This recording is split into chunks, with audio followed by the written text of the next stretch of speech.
नमस्कार साथियों, आप सभी का स्वागत है आज के इस एपिसोड में, जिसके अंदर हम बात करेंगे अशोक गहलोत की कल की प्रेस कॉन्फ्रेंस और उसके बाद में उनको दिए गए जवाब, जो कि भाजपा के पूर्व प्रदेश अध्यक्ष और हरियाणा के प्रभारी सतीश पूनिया ने दिए।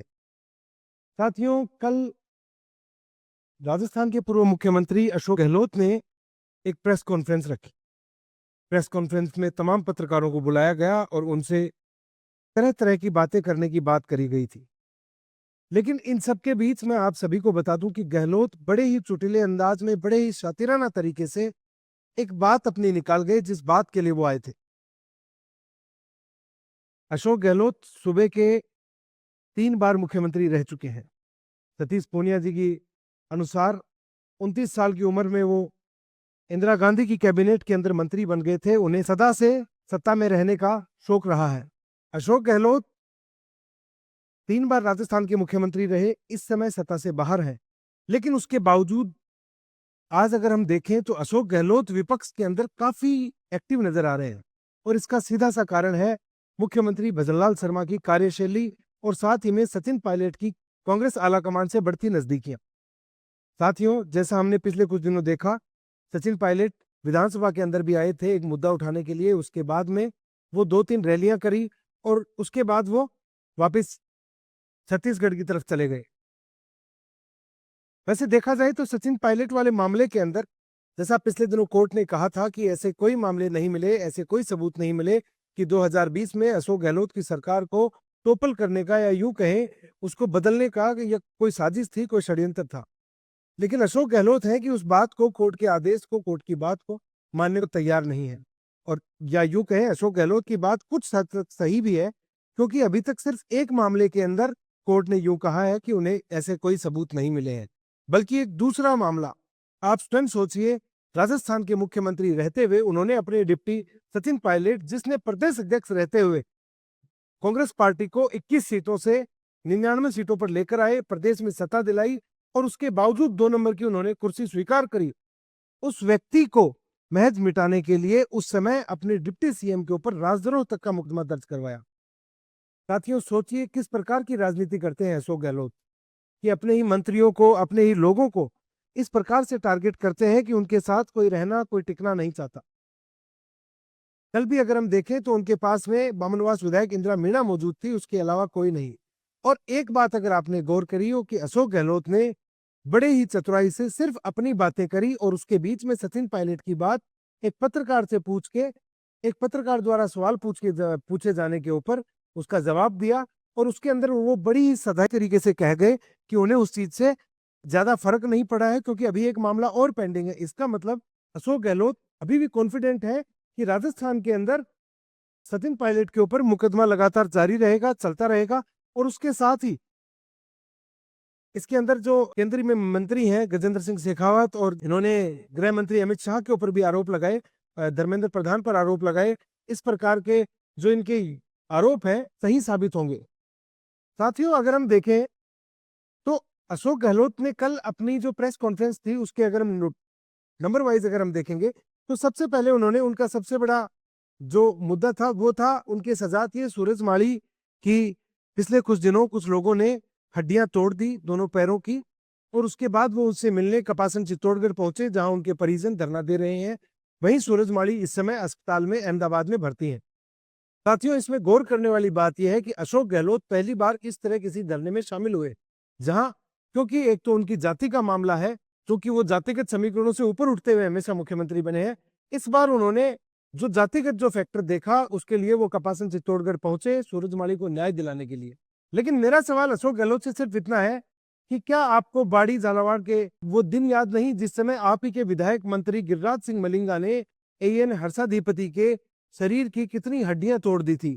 साथियों, अगर आप लोगों को पता नहीं हो तो मैं आपको बता दूं, उस समय बाड़ी धौलपुर से विधायक गिरिराज सिंह मलिंगा ने उस समय एएन हर्षाधिपति वाल्मीकि, जो कि एक दलित समुदाय से आते हैं, उनके शरीर की इतनी हड्डियां तोड़ी कि आज भी वो चल नहीं पाते हैं।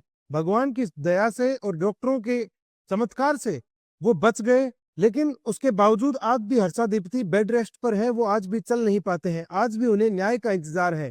साथ ही में अगर हम देखें तो हर्षाधिपति को दूसरा डेंट जो दिया वो भारतीय जनता पार्टी ने दिया, कि 2023 के विधानसभा चुनाव से एन मौके पर वो गिरिराज सिंह मलिंगा ने कांग्रेस पार्टी के सदस्य छोड़ी और भाजपा के सिंबल के ऊपर वो बाड़ी से चुनाव लड़े। वो चुनाव जरूर हार गए, उसके बावजूद अभी तक हर्षाधिपति न्याय की उम्मीद के अंदर अस्पताल में अभी शायद वो घर है, वहां बैठे हैं। दूसरा सवाल मेरा अशोक गहलोत से यही था कि क्या आपको इंदर कुमार मेघवाल याद है? वो छोटा बच्चा जिसको ऊपरी जाति के एक प्रिंसिपल के मटके से पानी पीने की मौत की सजा मिली थी। इंदर कुमार मेघवाल को सहल सिंह नामक शिक्षक ने महज इसलिए पीटा था क्योंकि उन्होंने उसकी मटकी से पानी पी लिया था। 26 दिन बाद में उस बच्चे की मौत हो गई थी। अशोक गहलोत उस परिवार से मिलने कभी नहीं गए और आज भी जल जीवन मिशन या जलदाय विभाग को पैसे अलॉट करते हुए आपको जरा भी देर नहीं लगी, लेकिन पंचायतों को जो पैसे जो नरेगा के तहत लोगों के खाते में जाने थे, उस फाइल के ऊपर सिग्नेचर करते हुए आपके हाथ कैसे कांपने लगे? क्योंकि उसके अंदर केंद्र सरकार का सीधा सीधा इंटरवेंशन है, मॉनिटरिंग है। आप उसके अंदर 1 रुपए की घालमेल नहीं कर सकते थे। आप लोगों को पता था कि वो पैसे डायरेक्ट बेनिफिट ट्रांसफर के तहत, डीबीटी के तहत नरेगा के उन मजदूरों के खाते के अंदर जाएंगे। साथ ही में जैसा भजनलाल जी ने बताया, किसान योजनाओं के 1316 करोड़ रुपए, मनरेगा के 896 करोड़ रुपए और कई इनमें केंद्रीय वित्त आयोग के 2180 करोड़ रुपए, सामाजिक सुरक्षा पेंशन के 1443 करोड़ रुपए आपने उस समय प्रदेश की जनता को सहूलियत देने के लिए आपके पास केंद्र से भी पैसा आया, उसके बावजूद आपने उसको खर्च नहीं किया। अब साथियों बात करते हैं अभी इसके अंदर राइजिंग राजस्थान समिट की भी। अशोक गहलोत ने कहा कि राइजिंग राजस्थान समिट के दौरान जो एमओयू हुए हैं, गहलोत जी के समय जितने भी एमओयू हुए उनमें से लगभग 1.5% एमओयू धरातल पर उतरे और वो भी इन्होंने शायद जाते जाते वो कार्यक्रम किया था। भजनलाल शर्मा सरकार ने दूरदर्शिता दिखाते हुए अपने पहले ही साल के कार्यकाल में राइजिंग राजस्थान जैसा एक सफल कार्यक्रम आयोजित किया और उसके बाद में उस कार्यक्रम के तहत उन्होंने लगभग अभी तक शायद 3-3.5 लाख करोड़ के एमओयू धरातल पर उतर चुके हैं। जमीनों का आवंटन रीको को कहा गया है, या रीको का जो नोटिफिकेशन है वो कहता है कि किसी भी प्रकार की इंडस्ट्री लगानी हो, किसी भी प्रकार का बिजनेस करना हो, राजस्थान के अंदर महज 30 दिनों में आपको जमीन अलॉट कर दी जाएगी। आपको जितनी भी वित्तीय सहायता चाहिए होती है बैंकों से लेकर, जितनी भी आपको जो डायरेक्शन चाहिए होती है, जितनी भी परमिशन चाहिए होती है, जो लाल फीताशाही पूर्ववर्ती सरकारों में देखी जाती थी, वो इस बार हटा दी गई है और महज 30 दिनों में जमीन आवंटन, साथ ही में बाकी के जितने भी परमिशन है वो सभी दे दी जाते हैं। साथियों अब आते हैं अशोक गहलोत जी के नरेश मीणा वाले बयान के ऊपर। सबसे पहले तो मैं आप सभी साथियों को बता दूं, अशोक गहलोत ये चीज कल अपनी प्रेस कॉन्फ्रेंस में बता चुके हैं। नरेश मीणा से मिलने अशोक गहलोत नहीं जाएंगे। क्यों नहीं जाएंगे? अशोक गहलोत ने एक बात करते हुए कहा कि उनके मुख्यमंत्री रहने के कार्यकाल के दौरान गुरचरण छाबड़ा जो एमएलए थे वो शराबबंदी के खिलाफ अनशन के ऊपर बैठे थे, लेकिन उनकी उसके बाद में मौत हो गई। अशोक गहलोत अपने आप को जस्टिफाई करते हुए कहते हैं कि वो बुजुर्ग आदमी के पास गए और वो बुजुर्ग थे इसलिए चले गए, तो उनको कोई ज्यादा दिक्कत नहीं है। अशोक गहलोत ये भी कहते हैं कि मैंने गुरचरण जी की बात मानते हुए ठेकों को हाईवे से दूर करने के आदेश दे दिए थे कि हाईवे के ऊपर ठेके नहीं होंगे, बल्कि गुरचरण जी पूर्णतः शराबबंदी की मांग कर रहे थे। उनकी पुत्र पूजा छाबड़ा भी लगातार सुर्खियों में रही है। उन्होंने भी बार बार ये बात दोहराई है कि राजस्थान में शराबबंदी लागू होनी चाहिए, लेकिन गुरचरण छाबड़ा जी की मौत के जिम्मेदार क्या अशोक गहलोत जी आप नहीं थे? क्या आपकी सरकार उस समय, आप कह रहे हैं कि आप मिलकर आए, तो क्या आप एक अनशनकारी को ये कहकर कि हम बंद नहीं करेंगे, ये कहकर के आप किसी का अनशन तुड़वा सकते हैं? वो भी एक गांधीवादी विचारधारा के आदमी जिसका कांग्रेस पार्टी समर्थन करती है, लेकिन उसके बावजूद उस प्रकार से आंदोलनरत एक विधायक की उस समय की मृत्यु हो जाना अनशन के कारण, वो बहुत ज्यादा दुखद है और आप ही के कार्यकाल के ऊपर सबसे बड़ा कलंक है। साथियों इसके साथ ही इसी बात को लेकर अशोक गहलोत कहते हैं कि वो नरेश मीणा से मिलने कल नहीं जाएंगे और वो एक तरफ ये भी इंगित करते हैं कि अगर नरेश मीणा लगातार धरने आमरण अनशन के ऊपर रहते हैं तो उनकी जान को खतरा है, उनकी मृत्यु हो सकती है, और उसके लिए वो भजनलाल शर्मा से आग्रह कर रहे हैं क्या आप नरेश मीणा से मिलने क्यों नहीं जा रहे हैं? अगर आप मिलने जाएंगे तो जरूरी ही भजनलाल सरकार के ऊपर भी दबाव पड़ेगा, या आप भजनलाल शर्मा सरकार के पास जाइए, भजनलाल शर्मा मुख्यमंत्री हैं, आप उनके पास जाइए और आप बड़प्पन दिखाते हुए आप उनको भी वहां लेके जा सकते हैं कि आप नरेश मीणा का अनशन तुड़वाइए और जो झालावाड़ का जो मामला है उसकी पूर्णतः जांच करके जो भी न्याय बन सकता है, जो भी चीजें हो सकती हैं, उसके ऊपर आप काम कीजिए, या जो भी मुद्दा नहीं है वो मुद्दा बनाया गया है, जो कुछ भी है उसको लेकर आप उनसे बात कर सकते हैं। लेकिन अशोक गहलोत ने यह कहते हुए नकार बात टाल दी कि वो कल सूरजमाली से मिलने अहमदाबाद जा रहे हैं। उनके सजाती होने के नाते सूरजमाली का मामला उनको ज्यादा प्रेमी लग रहा है। जयपुर में होते हुए वो नरेश मीणा से नहीं मिल रहे हैं। यह उनकी दोहरी राजनीति और दोहरा चरित्र को उजागर करता है। साथियों, सबसे बड़ी बात जो कल अशोक गहलोत की प्रेस कॉन्फ्रेंस की थी, उसके अंदर मुझे ये लगा, एक तो उन्होंने सरेआम ये चीज स्वीकार कर ली कि उनके रहते हुए पेपर लीक हुए थे और उनके ही पीएसओ राजकुमार यादव ने पेपर खरीदा था। अशोक गहलोत बड़ी ही बेशर्मी से हंसते हुए कहते हैं कि मेरी जो सरकार थी उसका इकबाल, सीएमओ का इकबाल इतना था कि उनके पीएसओ को भी पेपर खरीदना पड़ा। अशोक गहलोत जी, क्या ये बात बोलते हुए आपको पिछले दिनों जो एसआई जिसकी जान चली गई रेलवे की पटरियों के ऊपर, क्या वो माड़ी याद नहीं आया आपको? क्या आपको उस चीज की शर्म नहीं आई बिल्कुल भी? कितने अभ्यर्थियों के साथ आपने अन्याय किया, 8 लाख से ज्यादा अभ्यर्थी उस भर्ती के अंदर थे, और आप हंसते हुए कह रहे हैं कि मेरे भी पीएसओ को पेपर खरीदना पड़ा। क्या इनडायरेक्टली आप ये कहना चाहते हैं कि अभ्यर्थियों को तैयारी करने की बजाय कांग्रेस शासन लाना चाहिए और उसके बाद पैसे देकर पेपर खरीद कर नौकरी लगनी चाहिए? अशोक गहलोत जी, आपको ये चीजें शोभा नहीं देती। आप वयोवृद्ध नेता हैं, आप 1971 से राजनीति में हैं, आप 28-29 साल की उम्र से सत्ता के अंदर हैं, आपने सत्ता का सुख भोगा है, आपने पक्ष विपक्ष और राजस्थान की सारी सरकारें देखी हैं, भारत की सरकारें देखी हैं। आपको राजनीति का जादूगर यूं ही नहीं कहा जाता, लेकिन कल जो आपने बयान दिया, उस बयान के ऊपर मुझे साफ साफ आपके ऊपर जो उम्र का जो प्रभाव है वो दिखाई देता है। साथ ही में साथियों, एक बात और, अशोक गहलोत की ये जो पूरी प्रेस कॉन्फ्रेंस थी, ये सीधी और सीधे तौर के ऊपर सचिन पायलट को टारगेट करने के लिए करी गई थी। अशोक गहलोत कहना चाह रहे थे कि सचिन पायलट ने उस समय उनकी सरकार टोपल करने की, सरकार गिराने की पूर्णतः साजिश रची थी, पैसे लिए थे। चूंकि अशोक गहलोत पहले भी सचिन पायलट के ऊपर आरोप लगा चुके हैं कि 25-25 करोड़ रुपए मानेसर कांड के अंदर लिए गए और वो अभी तक वापस नहीं लौटे गए हैं। वो तो ये तक कहते हैं कि बीजेपी सरकार या भाजपा जो आलाकमान है वो उनसे पैसे मांग रहा है। पता नहीं अशोक गहलोत जी को ये जानकारियां कौन देता है, लेकिन इन बातों से एक चीज तय हो जाती है कि अशोक गहलोत राजस्थान के अंदर सचिन पायलट को स्थापित नहीं होने देंगे। ये चीज उनकी कल उनका जो ठोस रवैया दिखा, उससे साफ साफ प्रतीत हो गया कि अशोक गहलोत राजस्थान के अंदर सचिन पायलट को लेकर बहुत ज्यादा गंभीर है।